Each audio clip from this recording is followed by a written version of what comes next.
Committee on Oversight and Government Reform will come to order pursuant to Committee Rule 5B and House Rule 11-2H4. The Chair announces that he may postpone further proceedings today on any question of approving any measure or matter, adopting an amendment on which a recorded vote or the yeas and nays are ordered. And without objection, the Chair is authorized to declare a recess at any time.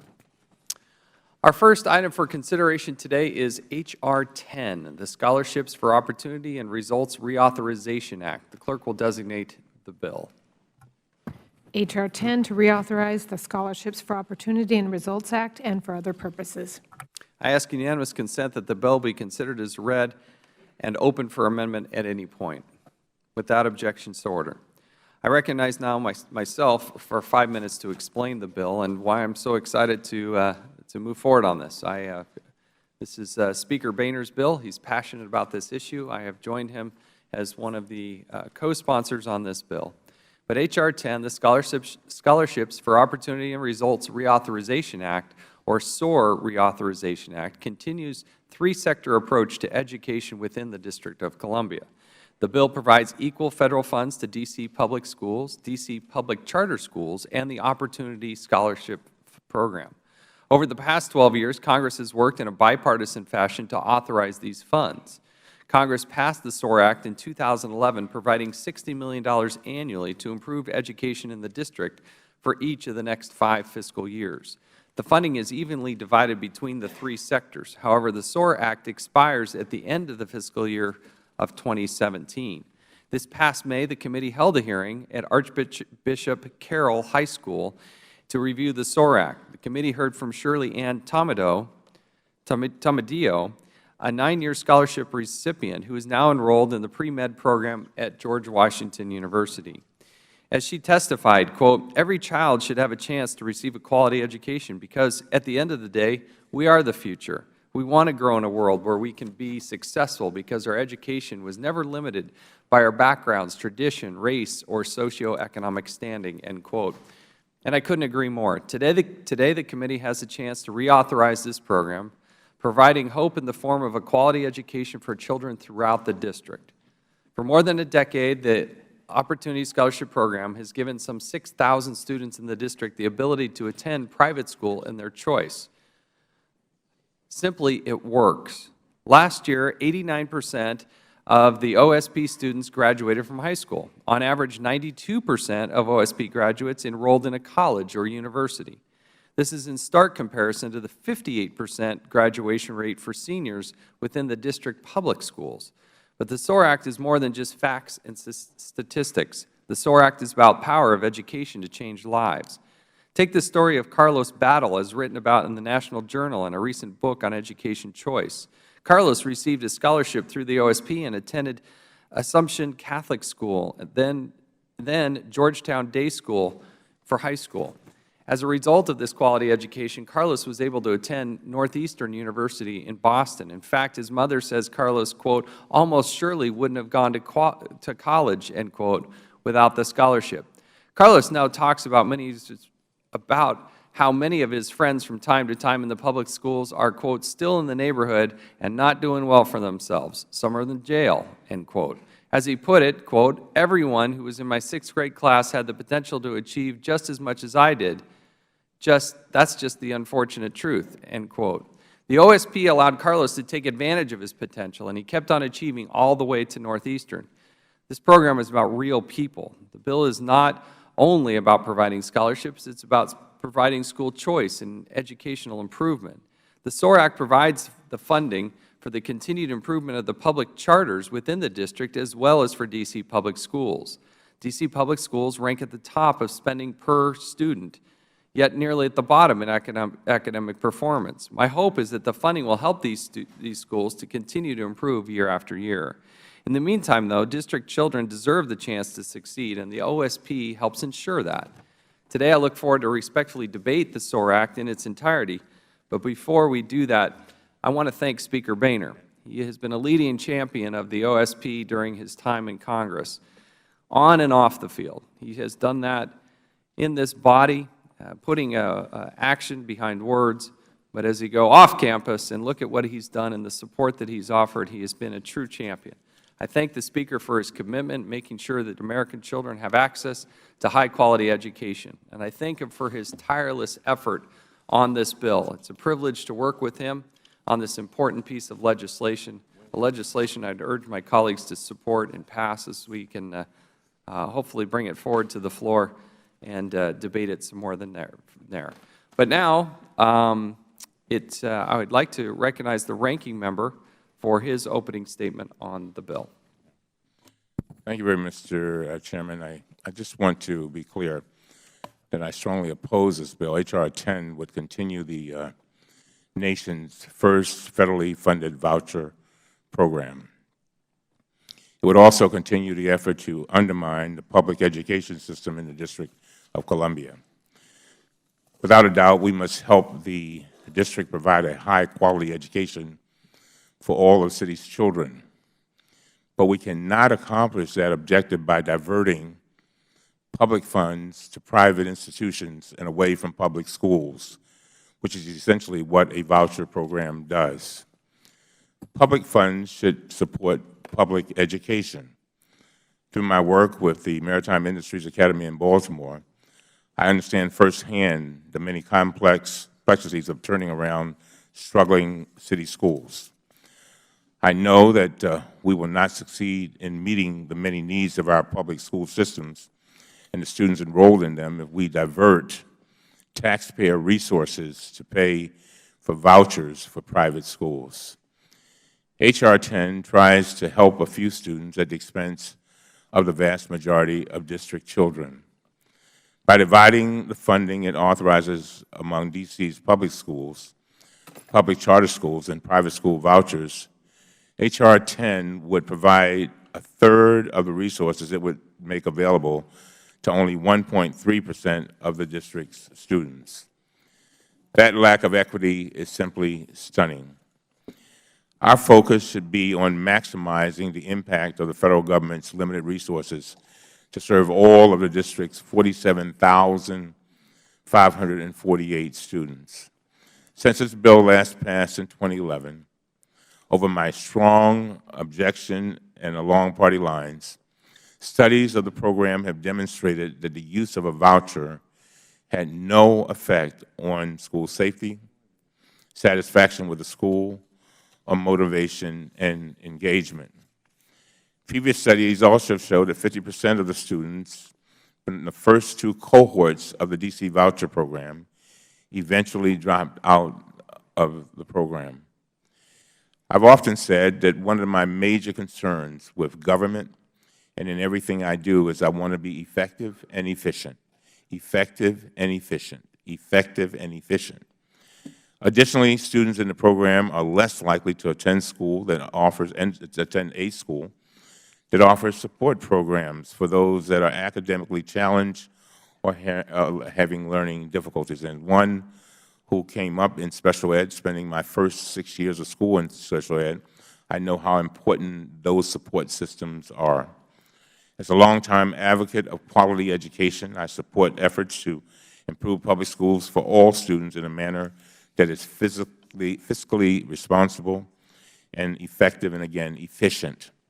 H.R. 10 fails to improve schools and is not fiscally responsible, which is why I continue to oppose the bill in its current form. And, Mr. Chairman, with that, I yield back. I thank the gentleman, and I think we can jointly take a moment here and thank the number of students who are here and joining us today. We don't often get a host of young people who are coming and witnessing what happens here in Congress, but on behalf of all of us, we welcome you and thank you for your attendance here today. I hope you find that government is an important part of the process, and throughout your lives that you are also a participant. On either side of the aisle, we just need good people participating, and so we welcome you and thank you for being here in the audience today. Thank you, Mr. Chairman. I too want to welcome all of you, and it is so important that you see how government operates. All the members up here, we represent approximately 700,000 people from all over the country, and we do have differing views, but we try to figure out ways to do those things that are in the best interest of all of our constituents. And so, again, we welcome you. welcome you to government. I wish I'd had this opportunity when I was your age. I didn't. First time I got to Washington, I think I was maybe 18 or 19 years old. But again, welcome. Thank the gentleman. Does any other member wish to speak on the bill? The delegate from the District of Columbia, Ms. Norton. Thank you, Mr. Chairman. First, I want to welcome my own constituents in the office. I particularly thank the parents and the teachers for seeing that they are part of this educational experience. As a mother, I understand and I applaud parents who seize every opportunity, every educational opportunity available to their children. I don't blame them. Along with President Obama, I support allowing our current District of Columbia voucher students, like those who've come to this hearing today, to remain in the program until graduation. However, this markup is for a new program that seeks to attract many new students as well. The bill reauthorizes the program for 5 years beginning in school year 16-17, even though a majority of the D.C. Council, including the chairman of the Education Committee, has submitted a letter to this committee in opposition to reauthorizing this program, and I ask that the council letter be placed in the record of this markup. Mr. Chairman, may the letter from the D.C. Council be placed in the markup. Without objection, so ordered. Yet this committee is rushing to consider a bill which was just introduced on Monday to reauthorize a program that does not expire until September 30th, 2016, so that Speaker John Boehner has a capstone to his political career.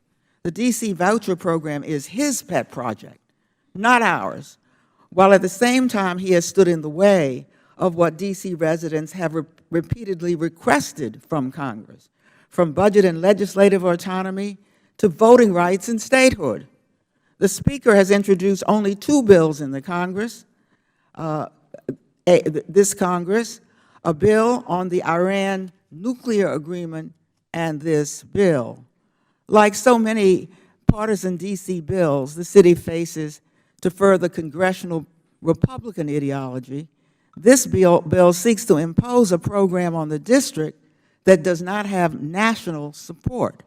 The deepest irony of the bill before us today is that both the Republican House and the Republican Senate just 3 months ago considered several national private voucher amendments on the floor, and none of them passed. This was not a surprise. The reason, of course, is that since 1970, every state referendum to establish private school vouchers or tuition tax credits has failed by large margins. Those states that use vouchers pay for them themselves, not with federal funds. Yet House Republicans are proposing to continue funding private school vouchers in the district as they are proposing to cut K-12 public school funding nationally by $2 billion this fiscal year. Far from helping D.C. students, Republicans are seeking to reauthorize a program that has demonstrably failed. According to the study mandated by the D.C. voucher law, the program has not improved the academic achievement of students as measured by math and reading test scores, which are the objective and universally used measure of educational performance. Most important, the program has not had, and here I'm quoting from the research, significant impacts, end quote, on the achievement of students who the program was designed to most benefit. Students who previously attended public schools in need of improvement under the Elementary and Secondary Education Act. Even if the program were successful, it still would not be needed. The district is among the most robust has among the most robust public school choice programs in the nation. Almost 50% of our public school students attend charter schools, which the National Alliance for Public Charter Schools ranked as the strongest charter schools in the nation. In addition, students in traditional public schools may also participate in a lottery system to attend schools outside of their neighborhoods, and 75% of our children are attending out-of-boundary schools. Today, there are waiting lists for charter schools and for many D.C. public schools, but not for the voucher private schools. Although I am a proud graduate of the D.C. public schools and strongly support our traditional public schools, I have also always supported public charter school alternatives, which are accountable to the public for those parents who are dissatisfied with the D.C. public schools. I understand that children cannot wait until traditional public schools meet the necessary standards. Yet, the D.C. public schools have made some of the most impressive improvements in the country by any measure, spurred by competition from D.C. charter schools, not voucher schools. D.C. charter schools have even higher educational achievement and attainment than D.C. public schools. D.C. charter schools outperform D.C. public schools across traditionally disadvantaged groups, including African American and low-income students, and have a higher percentage of such students, precisely the students the voucher program was ostensibly designed to serve. If Republicans want to support D.C. students, they should support our home rule public school choice. Give us money for our charter schools. Support our schools, not theirs. Any new federal funding for education in the district should reinforce the hard work of our city, parents, and residents who have shown the nation how to build a fully accountable public choice program. D.C. residents, not unaccountable members of Congress, know best what our children need and how to govern their own affairs. Thank you, Mr. Chairman. Thank you.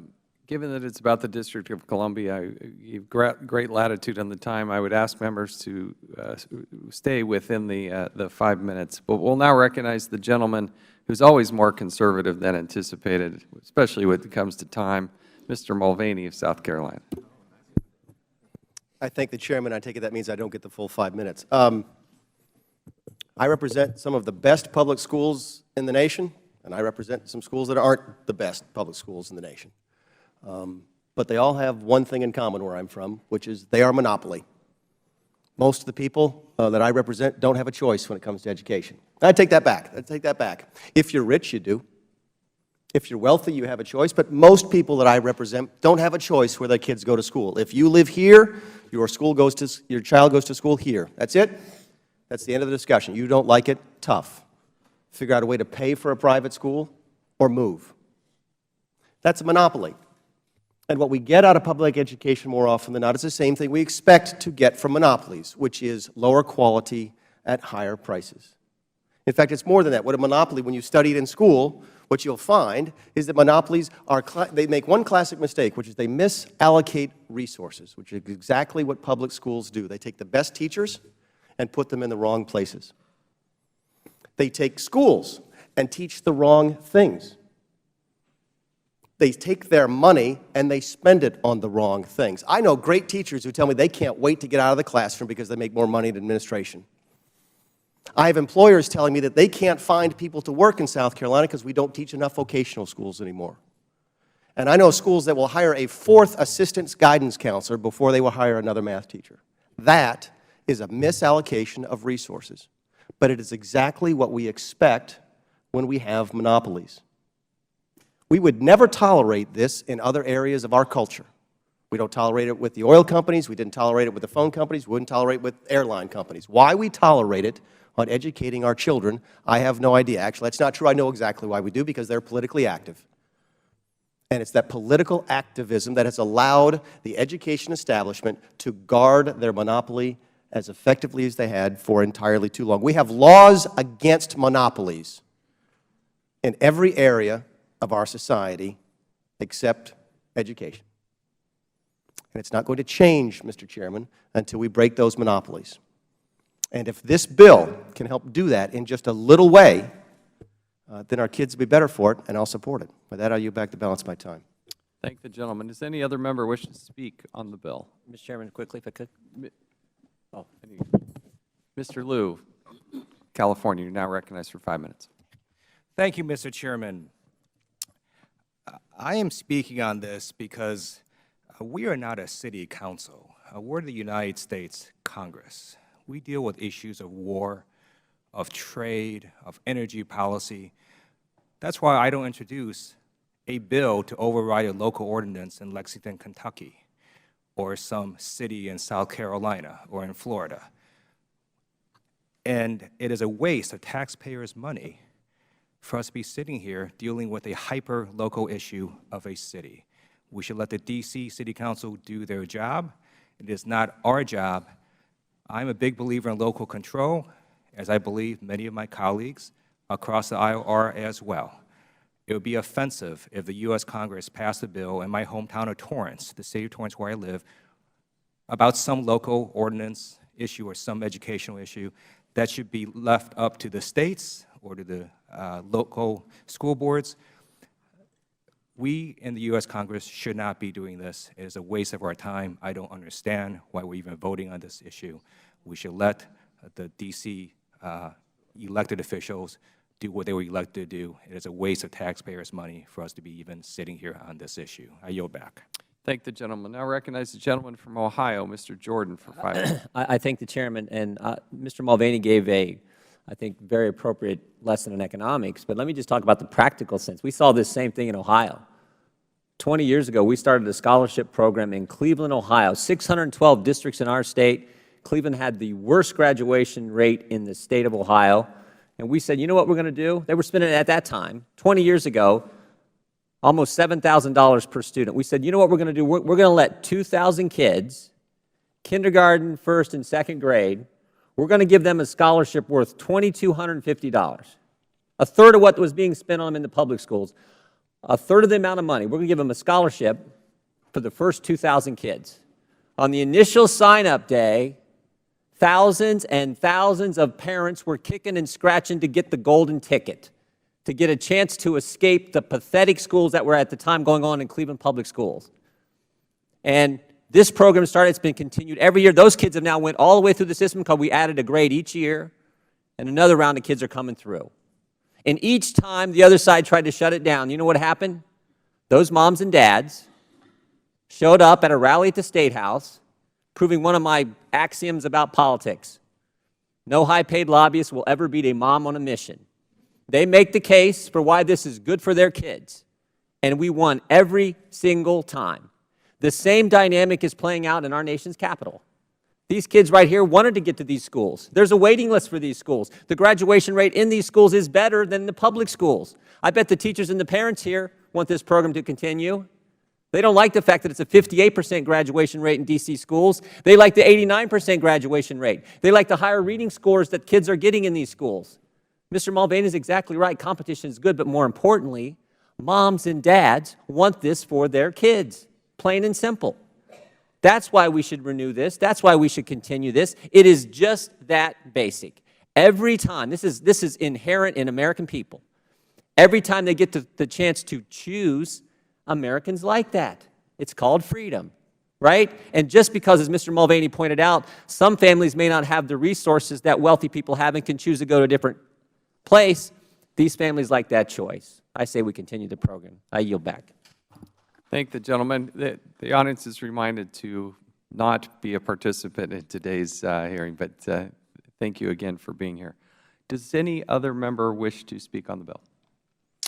If not, we're ready to start the amendment process. And as we ask for amendments on the bill, I have an amendment at the desk, an amendment to the bill. The clerk will designate that amendment. Amendment to H.R. 10 offered by Mr. Chaffetz of Utah. Page 10, strike line 18 and all that Thank follows you. through page 11. Thank you. I'd now like to recognize myself for 5 minutes to explain the amendment. Without objection, the amendment is considered as read. The manager's amendment to H.R. 10 strengthens the accreditation standards for participating schools. It clarifies how rollover funds are to be used for the OSP. It ensures the Department of Education evaluates student satisfaction in its review, as it had done previously. and it makes technical changes to clarify certain terminology. It also ensures that evaluators have access to necessary data to conduct the study. Most participating schools are already accredited, and H.R. 10 requires schools that be accredited or achieve accreditation within 5 years of enactment. The accreditation process required by H.R. 10 brings educational and administrative quality control. I would urge our members to support this amendment. It has some other technical changes, but I think it will be a good addition to the bill. With that, I will yield back. Is there any other discussion on this manager's amendment? Mr. Chairman, I thank you for working with us on the manager's amendment, and I support it. Thank the gentleman from the District of Columbia. Any other discussion on the amendment? If not, the question is now on the manager's amendment offered by myself. All those in favor signify by saying aye. Aye. Those opposed, no. In the opinion of the Chair, the ayes have it, and the amendment is agreed to. Are there any further amendments to the bill? The gentlewoman from the District of Columbia. Thank you, Mr. Chairman. My amendment has two parts. The first part restores the integrity of the program. Sorry, pardon me. The clerk will need to designate the amendment. Amendment to H.R. 10 offered by Ms. Norton of the District of Columbia, page 14, insert after line 13. The gentlelady from the District of Columbia is recognized for 5 minutes to explain her amendment, and without objection, the amendment is considered as read. Thank you. The first part of my two-part amendment restores the integrity of the program's evaluation, and the second part prohibits voucher mills, which have sprung up in the District of Columbia since this bill passed. My amendment reverses this bill's radical change to the method of evaluating the program's effectiveness and restores the long-standing requirement that the program be evaluated using the universally accepted science as before when Republicans agreed upon it. Today, they seem to be proposing a different study method, perhaps in the hope of getting different results, since under the prior evaluation, the program did not improve academic achievement as measured by math and reading tests. In the last two authorizations, Congress has sought to honestly measure the program's effectiveness. Both the 2004 and the 2011 authorizations required the program's evaluation to be, and here I'm quoting from the legislation, conducted using the strongest possible research design, end quote. The program has been evaluated with the gold standard of scientific research, a randomized controlled trial. That is the study compared outcomes of students randomly assigned to receive and those that did not receive a voucher. In contrast, this bill requires the evaluation to be conducted, here I'm quoting, using an acceptable quasi-experimental research design, whatever in the world that may mean, and expressly prohibits a randomized controlled trial.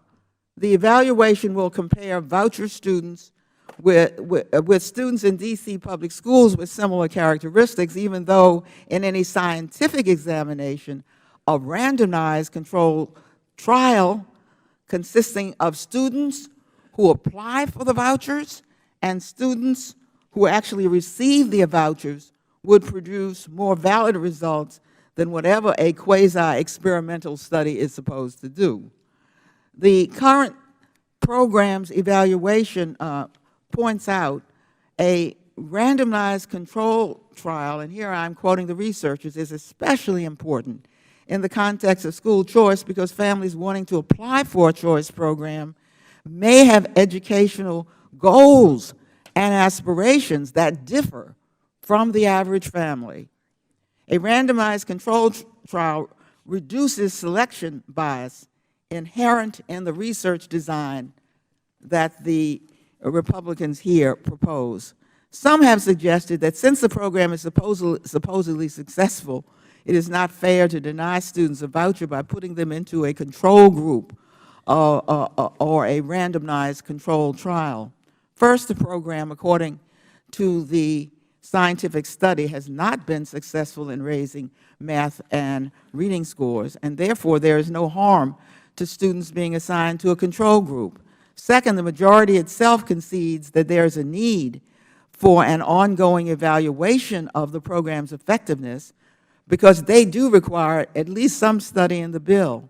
They just have chosen a much less rigorous study design than they themselves mandated in 2004 and 2011 in those voucher bills, which produced results they do not want to own. The second part of my amendment prohibits fly-by-night, storefront voucher mills by limiting the percentage of voucher students in a school to 50% of the school's enrollment.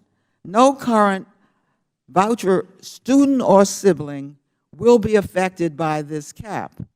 School vouchers are premised on market forces, competition, and accountability. Yet, ironically, many schools that participate in the D.C. voucher program are neighborhood startups that weren't there before and wouldn't be there now, except for this new federal money. They would not survive without the unconditional financial support of the federal government.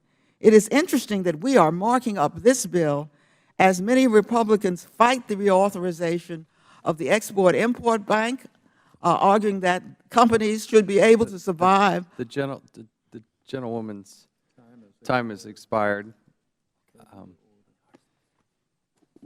We're going to recognize now the gentleman from North Carolina, Mr. Meadows, for 5 minutes. Thank you, Mr. Chairman. And I'm thank you for recognizing me to express my opposition to the amendment offered by actually my good friend, the gentlewoman from the District of Columbia. I think today we're here fundamentally to look at a scholarship program that has not only produced great results, but also has given choices that should not be limited. And if the gentlewoman's amendment were to pass, it would put in place a cap on particular schools that said that this school is going well and we're going to keep an artificial cap of 50% that says that a scholarship provided to this student couldn't necessarily go to the student where maybe even their sister or brother had attended, their friend or loved one had attended, and yet we put these artificial caps on there. If the gentlewoman's amendment is passed, it's really about reducing choice and opportunity for moms and dads. Now, I say that there has been a lot said about the results and about the scientific evaluation that we've talked about.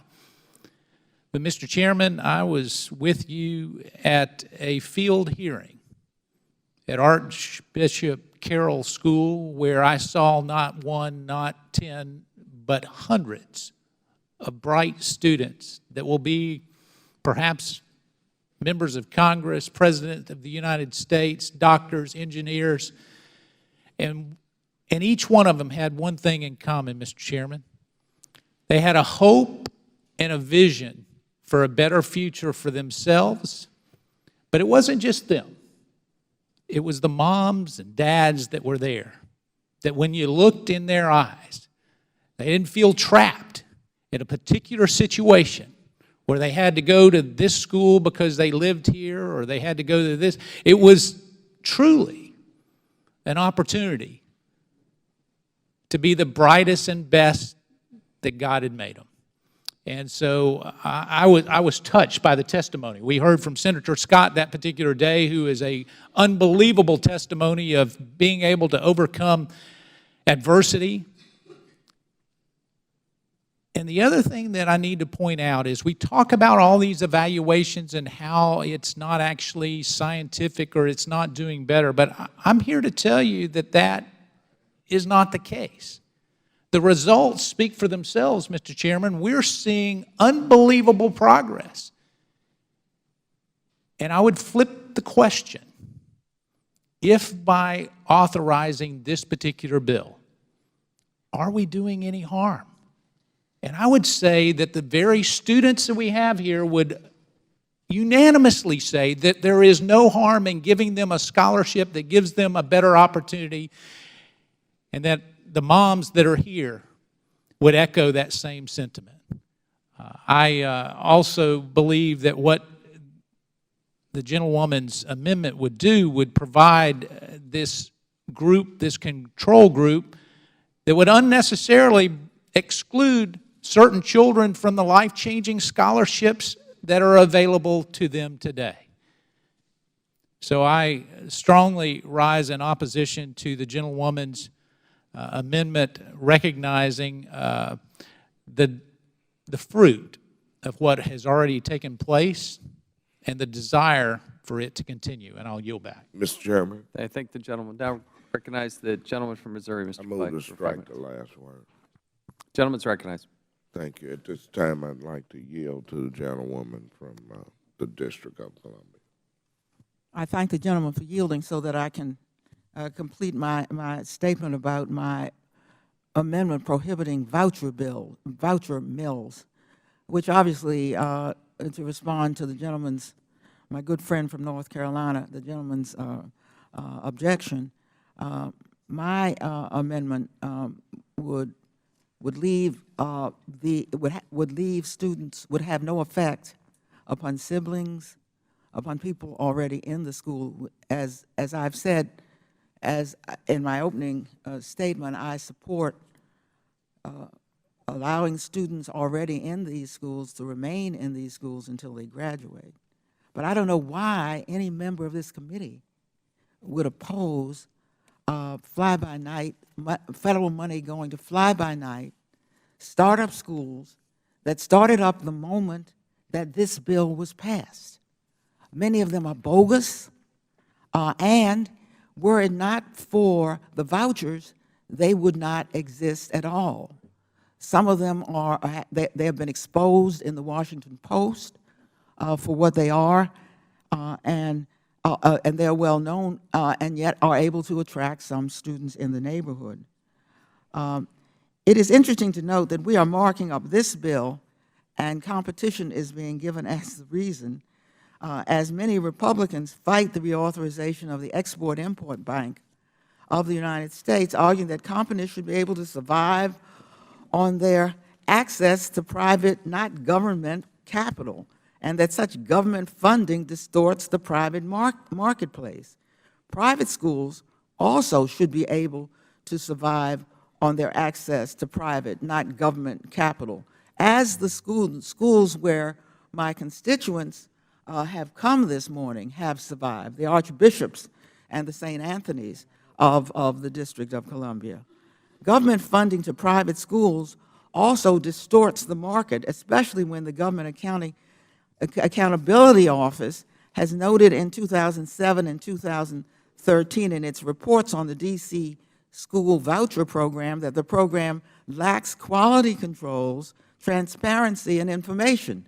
So we don't even know anything unless the press goes in to expose these voucher mills. Schools should survive on their ability to attract students with a high-quality education, not because a voucher mill peddles a school in the neighborhood and gets federal money to do so. In its most recent report on the program, GAO found that in 6 participating voucher schools, more than 80% of the total enrollment consisted of voucher students.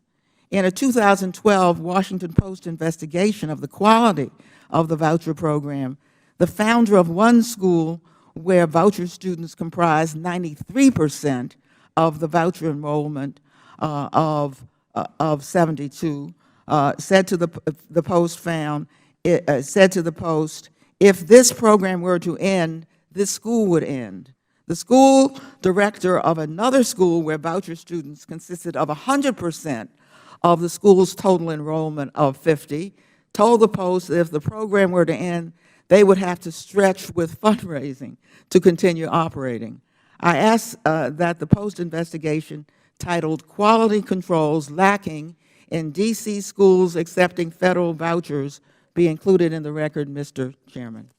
Without objection, And so I yield ordered. back. I thank the gentlewoman. Would my friend yield for a question before she yields back? That would be fine. Be happy to. I thank the Chair. Would Mrs. Clay Norton? actually controls the time, I sir. yield to, Oh, that's, excuse me. Thank you I very much. yield to the gentleman from Virginia. Thank you, Mr. Clay. Is this, are running schools are pretty much a local responsibility, Mrs. Norton? Entirely. Has the District of Columbia requested this legislation? The district was not consulted when this bill was put Did in. the D.C. Did city, not request, and the council has sent a letter opposing. and so the council actually is on record opposing yield? the legislation. You're my friend and neighbor. Could such legislation affect my school district, the 10th largest in America, in Fairfax County? It could not, because the Congress of the United States respects the right of every other jurisdiction in the United States, including Fairfax County, to govern itself. I thank my friend from D.C. and I thank my friend from Missouri. Thank the gentleman. Does recognize Mr. Russell from Oklahoma for 5 minutes. Thank you, Mr. Chairman. I'd like to address a couple of comments that have come up about why we should have an interest in a seemingly local issue. The Constitution makes it very clear, Article 1, Section 8, Paragraph 17. The framers and founders understood it completely. The District of Columbia does not belong to anyone other than we, the people of the United States of America. Paragraph 17, Article 1, Section 8, the Congress shall have power to exercise exclusive legislation in all cases whatsoever over such district. Why? Because this is the nation's city. It does not belong to any local entity. And with that, Mr. Chairman, I'll be happy to yield back.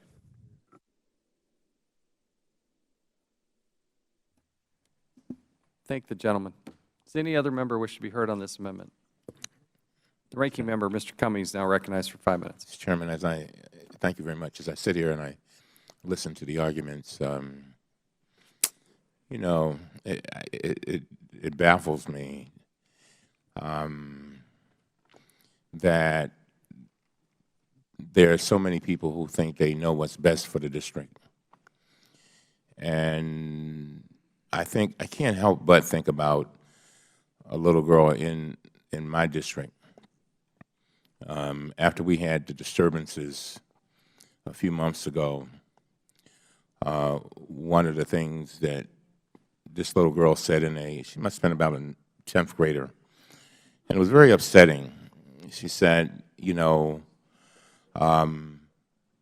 it's my turn. She said, you've already had your turn.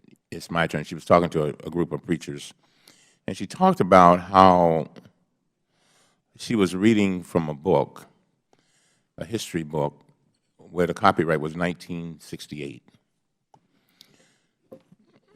And there's something wrong with the picture.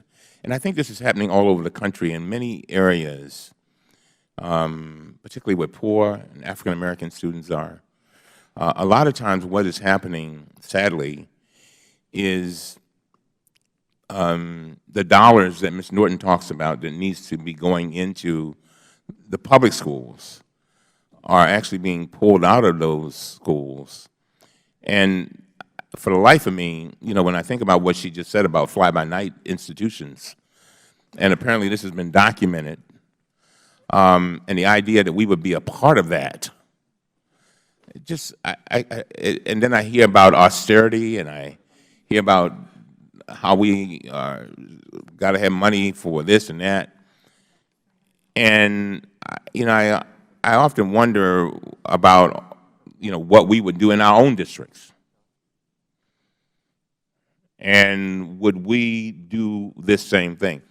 And I guess education is a big deal for me. It's a big deal because of my background, having been, as I said a little bit earlier, tossed away early in life, told that I would never be able to read or write, placed in special education from the 1st to the 6th grade, but yet ending up a Phi Beta Kappa and a member of the Congress of the United States of America through public schools. Public schools. And, you know, I believe in public schools, but I believe that we have to do everything that in our power to make them the very, very best that they can be. And I've often said that the greatest threat to our national security, the greatest threat, you know, we talk about all these, the terrorists and all these folks, but the greatest threat to our national security is our failure to properly educate every single one of our children. And so I don't want anybody to get the wrong impression that there are folks up here that don't care about these beautiful children who are sitting in this audience. We care about them and we love them. And we realize that they have wonderful gifts to offer to the world. We've got that. But you know what? For every one of them, there are thousands more throughout this country who may not get those kind of opportunities. And that's what this discussion is all about. Trying to make sure that every child, I want for every one of those children, I want them to have what I would want for my own children. I want them to be able to deliver their gifts to the world. The most important thing an adult can do is help a child figure out what their gifts are and then help them nurture those gifts so that they can deliver them to the world. And so I support the gentlelady's amendment. We should not be a part of these mills that you talk about and people who create an entity overnight to take advantage of hard-earned taxpayer dollars. And with that, Mr. Chairman, unless the gentlelady has something else to say, I yield back. Thank the gentleman. We'll now recognize the gentleman from Florida, Mr. Mica, for 5 minutes. Well, thank you, Mr. Speaker. I want to speak in favor of Ms. Norton's amendment. I want to speak in, I'm not going to vote for it, but I'm going to speak in favor of it because I think what we should do is end the opportunities for these children, particularly in the District of Columbia. When we get to 50% of the vouchers, that next kid is not going to be allowed into the voucher program. We've got to end this. And it is the district's responsibility or the Congress' responsibility under the Constitution, I guess as Mr. Russell pointed out, to be responsible. So we should be responsible to the taxpayers out there. Don't put another penny in the District of Columbia. Don't put another kid in school. Don't give a kid, now listen to this, when you participate in this voucher program, 90% of the kids graduate.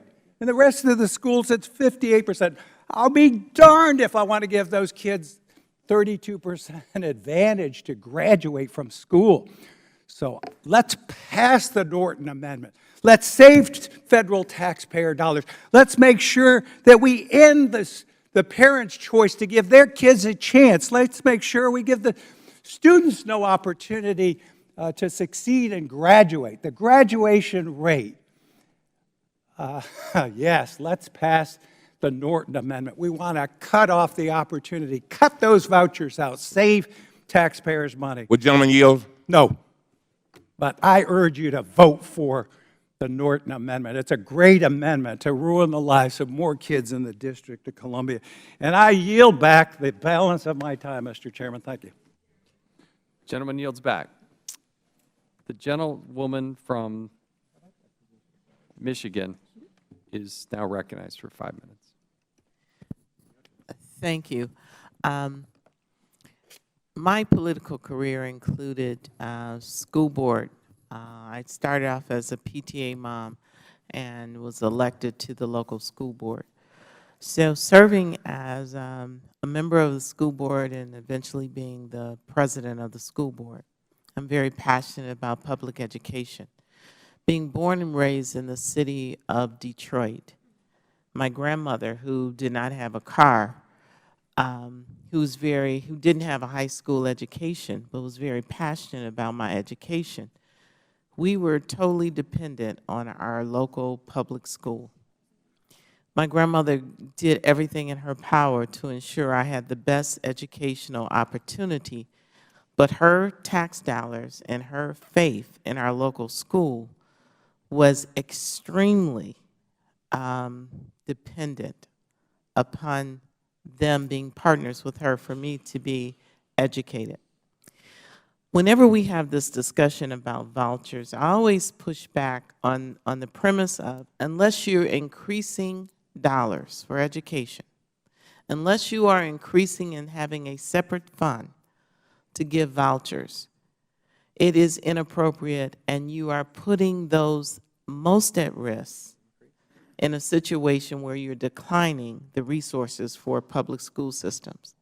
And I feel fundamentally that we in these United States, with our Constitution and with us being the Congress of the United States enacting laws and policies, that we make a commitment that every citizen of these United States will get a quality education to live the American dream, to climb that ladder to success. And the only way to climb that ladder is through education. And when you start diluting the funding for those who often are the most at risk, that brilliant child who was born in a situation that they had no control over, but is just so brilliant, just need the tools and the resources. There are parents who have options, who has cars. There are some children that are born with parents who do not have the skills and sometimes don't even have the compassion to care about their children's education. But that local public school empowers that child and give them in a walking and accessible way a place where they can learn. It's a slippery slope here in America where we keep diluting the one pot of dollars. I absolutely embrace the fact that I can have a choice of where I send my child. But I'm also extremely passionate about that child that we seem to overlook, who don't have the options of a parent who will invest and do anything in their power to get that child in the best environment.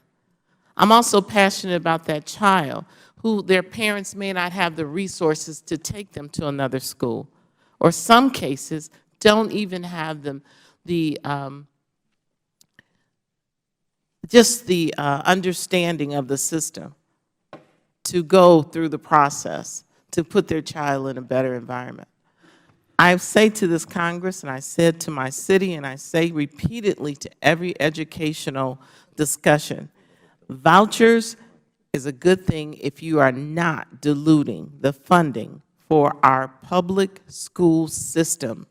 And today, as we talk about crime, when we talk about the high number of people being in prison, and we have a common denominator, and that are those children are not educated. Those children mostly don't even have a high school education, and so they have limited, in their mind, opportunities to be successful, and they resort to crime, which is readily available in some communities. If we really are committed to bringing America to the competitive edge in education with other countries, we must stop just making random statements that we'll have vouchers and do not make the commitment to fund it and fund our educational system and public schools. Thank you, and I yield back my time. Before the gentlewoman yields back, will she yield to me for a moment? I think so. I'll be nice. Okay. This does not dilute the dollars from my vantage point. These are new dollars, additional dollars. We're authorizing $300 million over 5 years that gets separated into 3 different accounts that wouldn't otherwise be coming to the district. And I also would appreciate some consideration from Utah, where I'm coming from, has the lowest per pupil spending in the nation. It's not something we're proud about, but we have to deal with the fact that our per pupil spending is $6,441 for the 2011-2012. In Washington, D.C., the per pupil spending is $19,847. 300% more money goes to a student in Washington, D.C. than it does in Utah. And yet we're here trying to pass a bill that would actually even add money to the pot that provides these scholarships. So that's where I'm Would coming. the gentleman yield? And if I may, Mr. Chairman, I appreciate that, but in that same vein, the cost of living in Utah compared to Washington, D.C., I think we're talking apples and oranges. But Understood, but it's not even the pay scale. 300%. It's not 300%. Even the pay, the quality of life that you have to have money to raise. But I want to make this point, if you would, Mr. Chair, is that while we're willing to increase funding for vouchers, are we willing to increase the funding for those at-risk children that are in the public school system? Are we cutting back? And there are some provisions in our budget that is literally cutting funding to public schools. And that's exactly why I'm voting for this bill, because it does precisely that. The time has expired. Any other member wish to speak on? Yes, the gentlewoman from Illinois is now recognized. Thank you, Mr. Chairman. I have a real concern with this bill on many reasons, but one of the things that I'm deeply concerned about is that this bill has problems, is problematic for the disability and intellectual needs community because many of the private schools can opt to not serve students with special needs and often don't have the resources to meet the needs of students with special needs. This is not an option for the public school system, and I would hope that we would want in the District of Columbia, indeed anywhere in this great nation, the ability of children who have special needs, children who need a little extra help, to be able to go to the schools that they want and not be subject to whether or not they win a lottery or the school accepts them. And I just think that there's some real problems with this bill. I don't think Congress should be in the business of I wouldn't want Congress to come to Hoffman Estates, Illinois, where I live, and tell my families how to run local schools. You know, I think D.C. families should have some respect, the same respect. If they want private school vouchers programs, the D.C. families can create one themselves without Congress doing it for them. I'd like to yield the remainder of my time to the gentlewoman, the delegate for the District of Columbia, Mrs. Norton. I find the amount, the funds that the District of, we're very proud that the district decided to reform its schools, and in doing so, invested heavily in underinvestment in the D.C. public schools. The city has been cited as a result for the most significant increase in math and reading schools in the country, and its enrollment in public schools is up for the first time in 40 years. That was an investment well worth making. The chairman indicated or tried to indicate that the funds for these schools are entirely separate funds. Nonsense. The Congress, as I speak, is cutting $2 billion from our public schools. So it is impossible to argue that somehow that money was dropped in from someplace else. It obviously comes from the federal budget, and it is impossible to reconcile with such a huge cut in the public schools of the United States of America. And I thank the gentlelady for yielding. Thank you, reclaiming my time. I'm a graduate of a public school, and at a time when my family was going through significant financial crisis. In fact, I was on the school lunch and school breakfast program, and indeed, 80% of my fellow students in our neighborhood school were. Thank God that neighborhood school was there. My family simply didn't have the resources for even the 25-cent bus fare for me to go to a different school. It had to be a school that I could walk to, and that school was a sanctuary. It was there, and thank God it was there, because as my colleague Ms. Lawrence has said, we need to make sure that these schools are there throughout our nation for the kids who don't are not born into families with great resources, so that you have the opportunity, no matter where you come from, and your ability to be successful should not depend on whether or not you're lucky enough to win a voucher, a lottery to get into a school that has such limited attendance that it has to run lottery programs. I also am, again, I'd like to reiterate my deep concern for children with special needs whose needs are often not addressed either because the charter schools choose to opt out of the programs or because they simply do not have the capacity to address the needs of children with special needs, something that our public schools certainly are there to provide for. And with that, I yield back, Mr. Chairman. Thank the gentlewoman. We'll now recognize the gentleman from Michigan, Mr. Walberg, for 5 minutes. Thank you, Mr. Chairman. And my mind is, as I'm listening to the comments here, and again, we're talking about the D.C. school system. We're talking about, as was already mentioned by one of my colleagues, a city that is not a city unto itself. It is a city that is the seat of government. It is the United States special city, the district that we work from, and we have the responsibility to make sure that the young people in the room that are here today, that have had opportunities put before them that have benefited them, but all others in the District of Columbia have similar opportunities, if they would choose that, to benefit them educationally. In the words of the Northwest Ordinance, which is also found in the Michigan Constitution and probably several other constitutions, it says, religion, morality, and knowledge being necessary to good government and the happiness of mankind, schools and the means of education shall forever be encouraged. Schools, means of education, that seems to set a fairly great latitude in place for finding whatever works best to educate our citizenry. To educate them for what?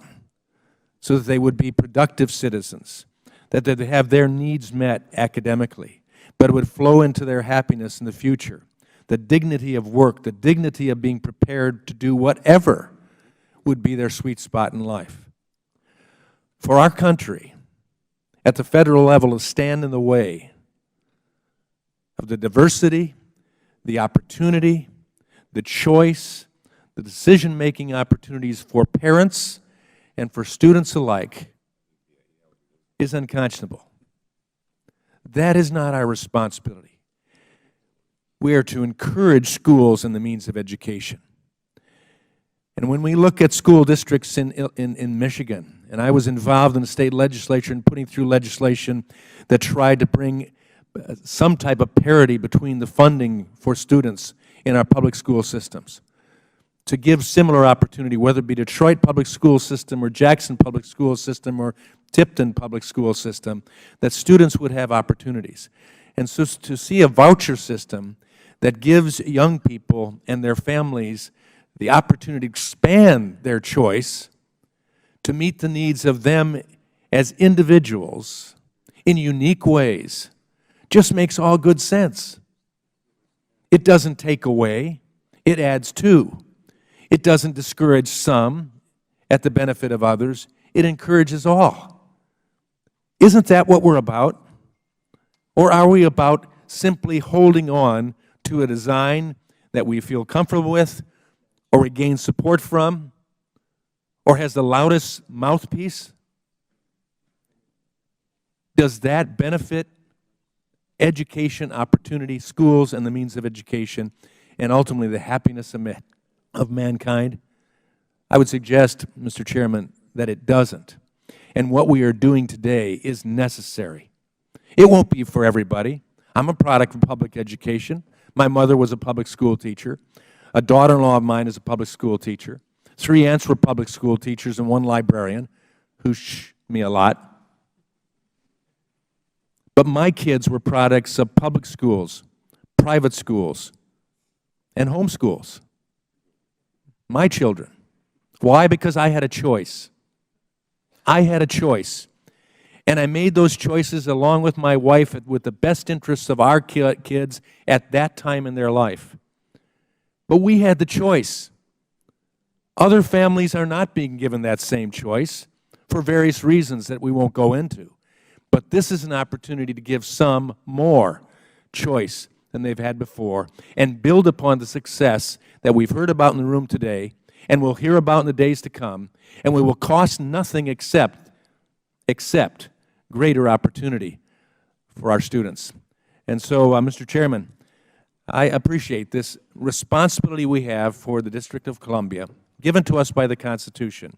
I take it seriously, and I take it seriously today because we are doing the right thing for these young people and others like them, and parents who only care about their kids having the opportunity. I yield back. I thank the gentleman. I will now recognize the gentlewoman from the Virgin Islands, Ms. Pleskett, for 5 minutes. Thank you so much, Mr. Chair. I feel I would be remiss in not responding on this, never mind as a delegate as well from a territory that Congress has an obligation to, but as a mother of 5 children, some of whom have gone to public schools, and some who have gone to schools here in the District of Columbia. I think it's very interesting that we talk about choice for some, but we do not open up choice for all students. And that's an issue that I think our delegate, Eleanor Holmes Norton, the Congresswoman from the District of Columbia, would probably know better than anybody in this committee, because she has represented these people of the District of Columbia and done it so in a profound way, and has spoken with the District Council, who are elected by the residents of the District of Columbia, and they have spoken as to what they want. And I think it's really improper for this Congress to override the wishes, once again, of the people of the District of Columbia.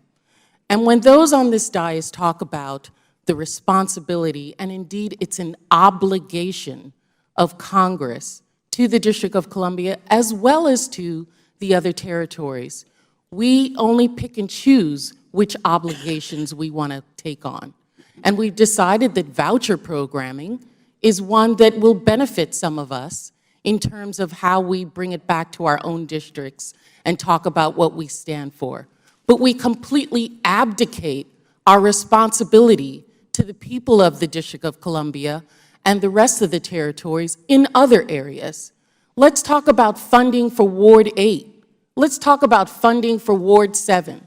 We don't want to do that, but we want to talk about voucher programs and spend an inordinate amount of time trying to find funding for something that the people, the majority of the people have said they don't want. Now, if some are in favor of vouchers, I think if we are going to do that, we have to expand the pot of money for those children and their families who are not going to be able to have the choice of going to a voucher system. I think that would be the fair and equitable thing and the responsible obligation of this Congress to those people. I yield the balance of my time. Thank the gentlewoman.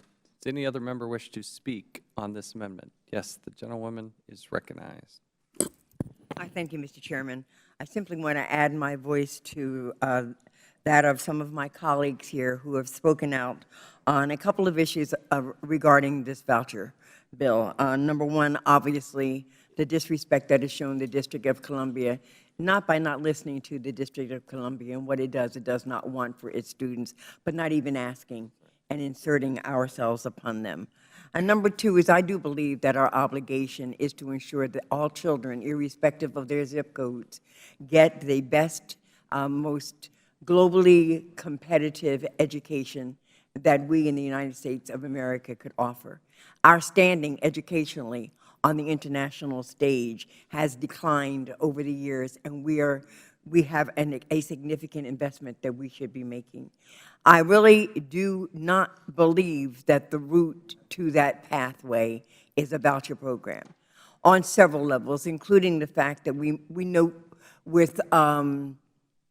that the majority of people who are taking advantage of the vouchers are attending parochial schools. It's not the public's responsibility to uphold schools that have not been able to survive on their own. And it's not our responsibility to pick and choose and eliminate thousands while we just try to provide exceptional opportunities for a few. Every child that's sitting here today and every child that is represented just by the face of the child that is sitting here today deserves the very best from us. And so we need to get to work and reauthorize the Elementary and Secondary Education Act. And we need to ensure that the resources that we apply and the expectations that we apply and the opportunities that we apply associated with that reauthorization provides all of our children an excellent, globally qualified, globally competitive education, irrespective of where he or she lives. I thank you, Mr. Chairman. Would the gentlelady yield? I would, yes, Mr. Chairman, I would yield my time back to Mrs. Eleanor Holmes Norton. I want to thank the gentlelady for her remarks. Indeed, I want to thank all of my colleagues who've spoken up here today. What you have been speaking for is essentially for the same kind of home rule and local control that you yourselves enjoy. And there's an irony when my friend from the Virgin Islands, Ms. Plaskett, pointed out, because we struggle with the other delegates to make sure that we get far more equal equality in the benefits that they receive. But it's ironic to note that the territories, and the District of Columbia is a little different. It's not a territory, it's a district, whatever that means. But the territories are free to enact their own legislation without congressional intervention. They of course have no vote the way we have no vote, final vote, although they have a vote here in this committee. But on legislation affecting their schools, they are free to do what they want to do. That is all the District of Columbia is asking for here today. And I thank all of my colleagues who have supported me and have supported local control for the District of Columbia, and yield back. Would the gentlelady yield? The gentlewoman from New Jersey yields back. Does the gentleman from Ohio seek recognition? Mr. Chairman, just real quickly move the strike Gentleman class from word. Ohio is recognized for 5 minutes. I would just ask one question. How bad does it have to get before you give some people choice? $19,000, 58%. Does it have to go to 50% before we give these kids a chance? 40%? 30%? Or do we have to get to the point where we're spending $20,000 and no one's graduating? So at what point do you give choice? Right? That's all we're asking. And I hear home rule. How about the homes these kids come from? Their moms and dads have decided this is a better opportunity for their child. That's the power of this concept. And you know what typically happens? In places where you create choice, the public schools get better because they have to. It happened in Cleveland, Ohio. It happens all over the country when we do this. So ask that, how bad does it have to get before you let some get a better opportunity? And why not, when you're given a better opportunity, go right to the ultimate, go right to the family and say, we're going to let moms and dads put their kid in the school they think is best going to serve their needs. I yield back. Well, I wasn't going to, gentleman yield? Thank you. I listened to what you just said, and I just wanted to just add some things here. The purpose of the amendment, I want to go back to the purpose of the amendment, is to ensure that schools that enroll voucher students can sustain themselves based on the quality of education they offer and not merely their access to federally funded tuition payments. As Congressman Norton stated, if the underlying issue behind the base bill is a concept of choice, then we should recognize that the District of Columbia is the home to one of the country's most robust and effective public charter school systems. D.C. charter schools offer parents many high-quality alternative public school options. As I understand it, the district has more than 100 charter schools, and they are responsible for educating approximately 37,000 students, which is about 44% of the city's school-age population. Additionally, the district's charter schools are open to D.C. students of all ages and abilities, regardless of their neighborhood or of residence or economic status. Representative Norton's amendment also speaks to the importance of supporting the city's recent efforts to transform its traditional public schools. Since 2003, scores for district public school students in the 4th grade have increased as much as 15 points, the second highest gain in the nation when compared to other large urban areas. The district is also the only major city to see double-digit growth in its secondary students' reading and math scores over the most recent 3 years. Recent educational reforms in the city have resulted in learning innovations, improved curriculums, and specialized projects. Some of these innovative programs include the Catalyst World Culture and Linguistic program at Payne Elementary School and the Advancement Placement and International Baccalaureate Diploma program at Banneker High School. It takes resources to make these strides, and the amendment offered by Representative Norton will help to maximize available resources by focusing funding on public education, which benefits all of the district students. And so I urge my colleagues, and I ask them to join me in supporting the gentlelady's amendment. And with that, Mr. Chairman, I yield back to the gentleman. yeah, I would just point out that all those wonderful stats that the ranking member pointed out, I think make my point. This program has been going on, and when you have competition, it improves the public school. Just made my point. Stop that. Stop that. Gentleman yields back. Does any other member wish to be heard on this amendment? If not, the question is now on the amendment offered by the gentlelady from the District of Columbia. Those in favor signify by saying aye. Aye. Those opposed, no. No. In the opinion of the chair, the noes have it. The amendment is not agreed to. Are there any other further amendments to the bill? Gentleman from North Carolina. Mr. Chairman, I have an amendment at the desk. The clerk will designate the amendment at the desk from the gentleman from North Carolina, Mr. Meadows. Amendment to H.R. 10 offered by Mr. Meadows. The gentleman from North Carolina is recognized for 5 minutes to explain his amendment, and without objection, the amendment is considered as read. Thank you, Mr. Chairman, and I think it's good that we've had this robust debate this morning, but let us not make any mistakes. It is critical that as we debate this particular issue, it is really about the lives and the homes of students that we face in the audience and many more like them this morning. Continuing this program certainly is something that I think, as a ranking member was pointing out, all the wonderful successes of the public school. I'd also like to point out that this program has been in place, and so it obviously has had no adverse effect on the public schools. And so if the public schools are doing well, and this program has been in existence, I see no harm in continuing it. It doesn't take away any federal funds from our public schools. In fact, it augments those. So my amendment is very simple. It is really designed to take the relevant information, test scores, and the like, and make sure that those are transferred into the new evaluation process working with the Department of Education and others, so that we have a thorough evaluation. Because I believe that this program indeed, this scholarship program indeed does help students here in the District of Columbia, and that it's in the best interest of those students to use reliable and complete data as we consider the program's future.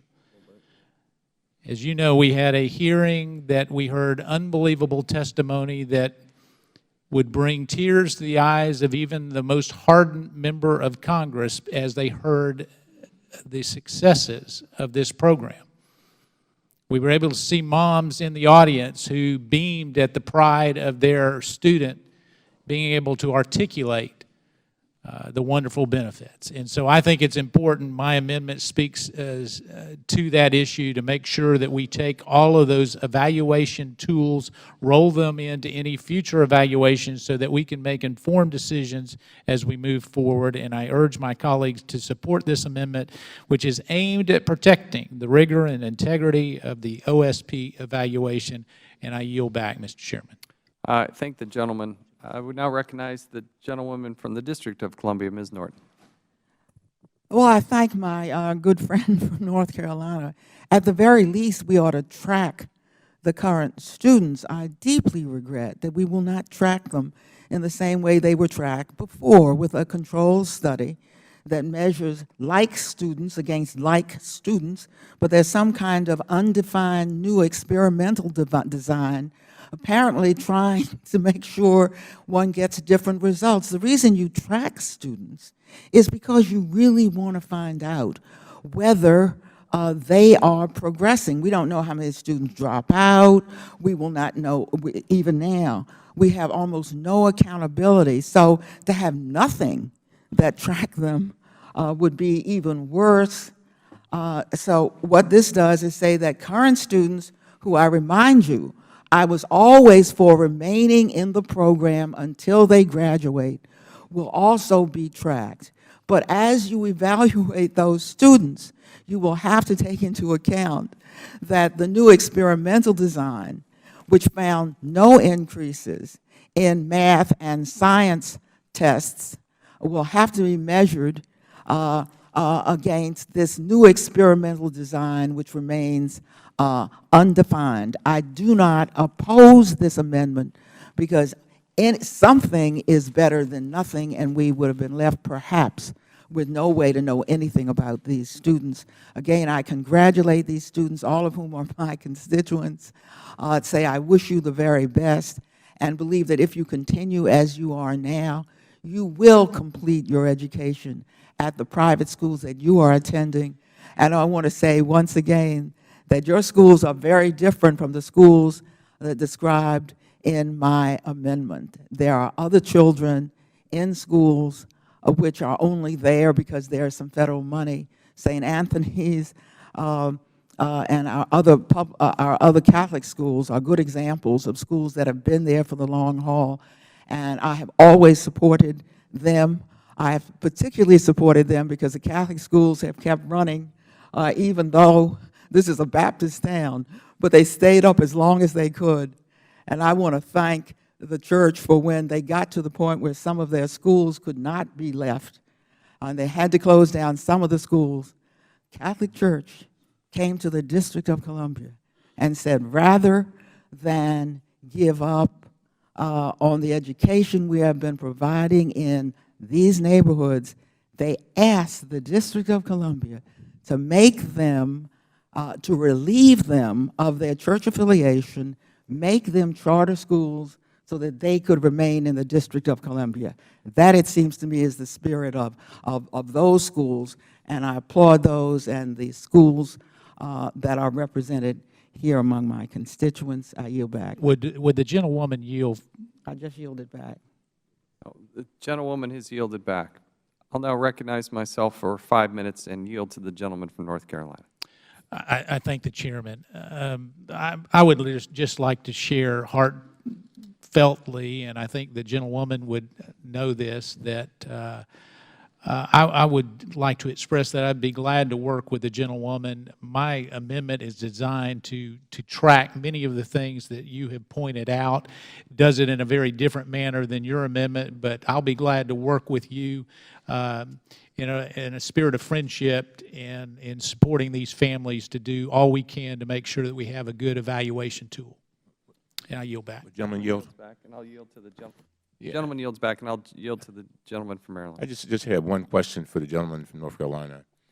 And this is just sort of connected with tracking and effective and efficient use of dollars.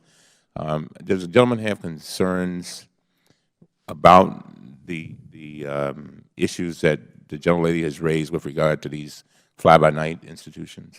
I'm just curious. I thank the ranking member for his question, and certainly having an efficient and accountable system of evaluation and fly-by-nights is, the gentleman knows well that I am very tenacious in trying to make sure that we don't waste any taxpayer dollars on a number of issues. What I don't want to do, and I think that that's the stress, we can take a model that we have at higher education right now, where we have some of the similar things that you're talking about, where we have scholarships going to and federal funds going to some of these fly-by-nights, and yet we're not addressing it. What I don't want to do is arbitrarily put on a cap and put people in a lottery system where it's you today or maybe you tomorrow in trying to address this. But I sincerely will work with not only the gentleman but my good friend from D.C. to make sure that fly-by-nights are not eating at the public trough. Look forward to working with the gentleman. And reclaiming my time, the spirit in which I think both of you are approaching this, I encourage and look forward to. I would point out that under the bill, the accreditation has to happen within a 5-year time frame, but that most of the schools already are in that accredited category. But I think having both sides and Mr. Meadows in North Carolina, obviously the gentleman from the District of Columbia working together on this, that's the spirit in which we approach it. And certainly anytime you can measure something, I think we'll all be better off. So with that, I will yield back. Does any other member seek time to speak on this amendment? If not, the question is now on the amendment offered by the gentleman from North Carolina. All those in favor signify by saying aye. Aye. Those opposed, no. In the opinion of the Chair, the ayes have it, and the amendment is agreed to. Are there any further amendments to the bill? The question is now on adoption and favorably reporting H.R. 10 as amended to the House of Representatives. All those in favor signify by saying aye. Aye. Those opposed, no. No. In the opinion of the Chair, the ayes have it. Roll call. The clerk will call the roll. Mr. Chaffetz. Aye. Mr. Chaffetz votes aye. Mr. Mica. Mr. Turner. Mr. Duncan. Mr. Jordan. Mr. Jordan votes yes. Mr. Walberg. Mr. Walberg votes aye. Mr. Amash. Mr. Gosar. Mr. Desjarlais. Mr. Desjarlais votes aye. Mr. Gowdy. Mr. Farenthold. Mrs. Lummis. Mrs. Lummis votes aye. Mr. Massey. Mr. Meadows. Mr. Meadows votes aye. Mr. DeSantis. Mr. DeSantis votes aye. Mr. Mulvaney. Mr. Mulvaney votes aye. Mr. Buck. Mr. Walker. Aye. Mr. Walker votes aye. Mr. Blum. Mr. Heiss. Mr. Heiss votes aye. Mr. Russell. Mr. Russell votes aye. Mr. Carter. Mr. Carter votes aye. Mr. Grothman. Mr. Hurd. Mr. Hurd votes aye. Mr. Palmer. Mr. Cummings. Mr. Cummings votes no. Mrs. Maloney. Mrs. Maloney votes no. Ms. Norton. Ms. Norton votes no. Mr. Clay. Mr. Clay votes no. Mr. Lynch. Mr. Lynch votes no. Mr. Cooper. Mr. Connolly. Mr. Cartwright. Mr. Cartwright votes no. Ms. Duckworth. No. Ms. Duckworth votes no. Ms. Kelly. Ms. Kelly votes no. Ms. Lawrence. Mr. Liu. Ms. Watson-Coleman. No. Ms. Watson-Coleman votes no. Ms. Plaskett. No. Ms. Plaskett votes no. Mr. Desaulnier. Mr. Desaulnier votes no. Mr. Boyle. Mr. Welch. No. Mr. Welch votes no. Ms. Lujan Grisham. We got members already here. How is We got Mr. Mica. Mr. Mica recorded? Mr. Mica is not recorded. Mr. Mica? See, I spoke for it, but I pledged to vote against it. I usually keep my pledges no. That was the amendment. Final. Oh, so we're not on the final passage? Well, I said I was going to vote against the bill, so I have to keep my, the amendment, but I was going to vote for the bill, so I have to keep my pledge there. So I guess I'll be a, are they even close? Yes. Mr. Micah votes yes. Gentleman from Virginia. Mr. Connolly is not recorded. Mr. Connolly votes no. Gentleman from Michigan, Mr. Amash. Mr. Amash is not recorded. Mr. Amash.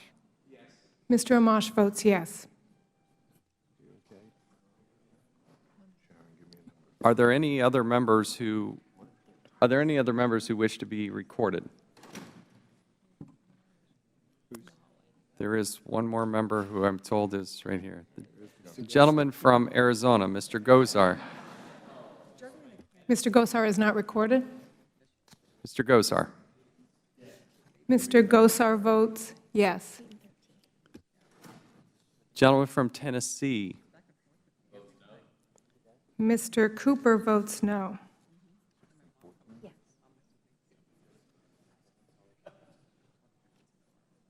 Are there any other members who wish to be recorded? The clerk will report the tally. On this vote, there are 16 ayes and 14 noes. In the opinion of the Chair, the ayes have it, and the bill is ordered favorably reported. Without objection, the motion to reconsider is laid on the table. In consultation on both sides of the aisle and in interest of time, we're going to move the following bills under a unanimous consent agreement.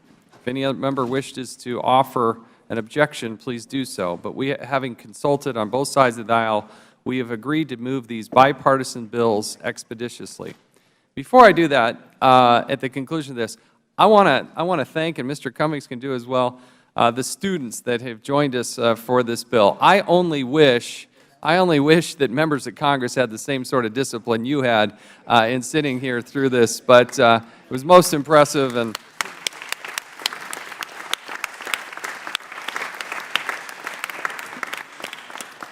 we truly do appreciate your participation, and again, encourage you to stay involved in your government at every level throughout your lives. So again, we thank you.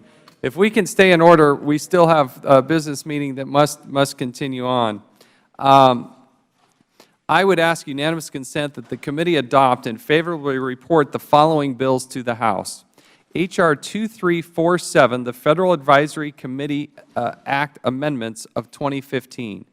H.R. 3231, the Federal Intern Protection Act of 2015, with an amendment in the nature of a substitute offered by Mr. Cummings of Maryland. Senate Bill 1172, the Edwin Ted Kaufman and Michael Levitt Presidential Transitions Improvement Act of 2015, with an amendment in the nature of the substitute offered by myself and Mr. Cummings. Senate Bill 1576, the Representative Payee Fraud Protection Act of 2015, and the Senate Bill 1580, the Competitive Service Act of 2015, Senate Bill 1629, the District of Columbia Courts, Public Defender Service and Court Services, and Offender Supervision Agency Act of 2015. We would also add the following postal naming bills: H.R. 136, H.R. 2928, H.R. 3082, H.R. 3274, H.R. 3601, Senate Bill 1596, and Senate Bill 1826. Without objection, so ordered. Mr. Chairman. The Ranking Member, Mr. Cummings. Chairman, I want to thank the Chairman, and I would like to just make a few brief remarks on one of the bills in this package that I introduced, the Federal Intern Protection Act. I want to thank you for bringing H.R. 3231 before the committee for consideration. Unpaid interns work in Federal agencies every day. They do this work to acquire experience and contacts to help them pursue their career dreams, which hopefully include working for the Federal Government.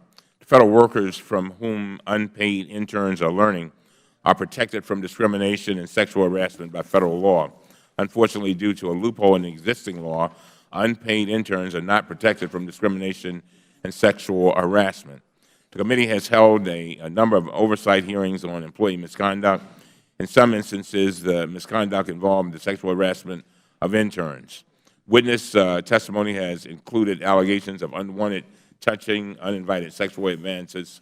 And so, Mr. Chairman, having heard that testimony, now's the time to make reforms. My bill, H.R. 3231, would include interns under existing protections, making it illegal to discriminate against interns on the basis of religion, race, gender, just as it is illegal to discriminate against or harass other workers in the Federal Government on these bases. We are not creating new policy. We are simply closing a loophole in an existing one. I'm glad we were able to come together today to support the Federal Intern Protection Act, and I want to thank you again, Mr. Chairman, for working with me in a bipartisan way on this bill. The rest of the bills in this unanimous consent package are all common sense, good government reform proposals and have a bipartisan support. I urge the adoption of all of them, and I thank you again, Mr. Chairman, for your efforts. Thank you. I appreciate that. Without objection, pursuant to Clause 2. Mr. Chairman? Gentleman from Virginia. Thank you. Just real briefly, I have a unanimous consent request, but I also want to thank you and the ranking member for scheduling in this markup S. 1580, the Senate version of a bill we have supported that I was proud to author, the Competitive Service Act. I would ask unanimous consent that letters of support for that bill be entered into the record from the Federal Managers Association, the Partnership for Public Service, the Professional Managers Association, and the Seniors Executive Association. Without objection, so I thank ordered. the Chair. Thank you. Without objection, pursuant to Clause 2L of House Rule 11, members will have 2 days to submit views on the bills considered today. I ask unanimous consent that the staff be allowed to make necessary technical and conforming changes to the bills ordered reported today, subject to the approval of the minority. Hearing no objection, so ordered. If there is no further business, without objection, the committee stands adjourned.